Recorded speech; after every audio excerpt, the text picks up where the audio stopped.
My husband and I are going to rally, and we'll switch off who's playing with this so that we can give you a comparison of how we like this one compared to some of the other paddles we play with.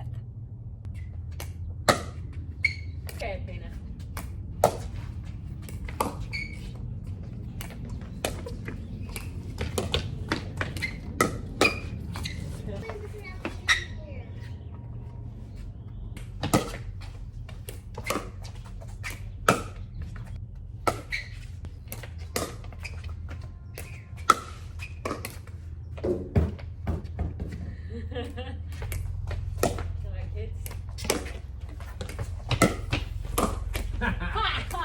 Just got done playing for a few minutes. What did you think about it?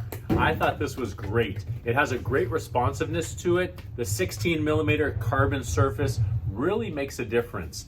On the throw, you can really hit the ball a lot harder, and I felt that it just overall made me feel like a superhero when I was playing. It has more thickness to it than some of our other paddles, good grip on it, and it does allow for more speed and faster balance, which is really cool as well. Yep, so you can definitely tell the speed, and that's part of the responsiveness that you get from that.